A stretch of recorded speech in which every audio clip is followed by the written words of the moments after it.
கிச்சனில் எப்படி சமைக்கலான்றத பார்க்கலாம். இன்றைக்கி நான் சிக்கன் குழம்பு வைக்க போகிறேன். வாங்க வீடியோக்குள்ளே போகலாம். நான் கடாயை வச்சு எண்ணெய் ஊற்றிக்கிறேன். அதுக்கு தேவையான கறிப்பட்டை மசாலாலாம் சேர்த்துக்கிறேன். பெரிய வெங்காயம் தான் போடுறேன்.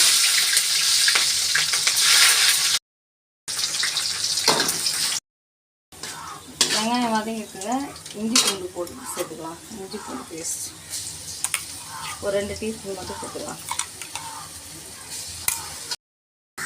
இதில் 2 பெரிய வெங்காயம் 2 தக்காளி போட்டு மிக்ஸ் பண்ணி வச்சுக்கிறோங்க. கிரேவி நல்லா வரும், டேஸ்ட்டாகவும் இருக்கும். நீங்கள் இதே மாதிரி பார்த்து சமைக்கலாங்க.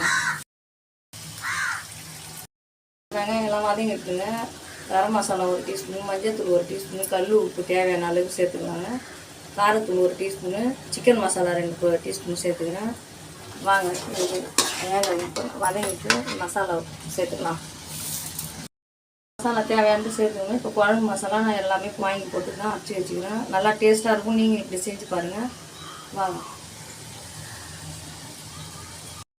சிக்கன் எடுத்துக்கிறேன் பாருங்கள். நல்லா வாஷ் பண்ணி வச்சுக்கிறேன். இப்போ நான் அதை மசாலாவில் சேர்த்துக்கிறேன். சிக்கன் வதங்கிடுச்சுங்க. இப்போ நம்ம தண்ணி தேவையான அளவுக்கு சேர்த்துக்கலாம்.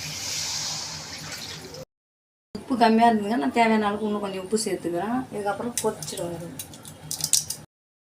குழம்பு கொதிச்சுட்டுங்க புதினா கொத்தமல்லி தவிர குழம்பு வச்சுக்கலாம். ஆஃப் பண்ணிடலாம். இதை மாதிரி உங்கள் வீட்டில் மறக்காமல் லைக் பண்ணுங்கள், ஷேர் பண்ணுங்கள், கமெண்ட் பண்ணுங்கள், மறக்காமல் சப்ஸ்கிரைப் பண்ணுங்கள்.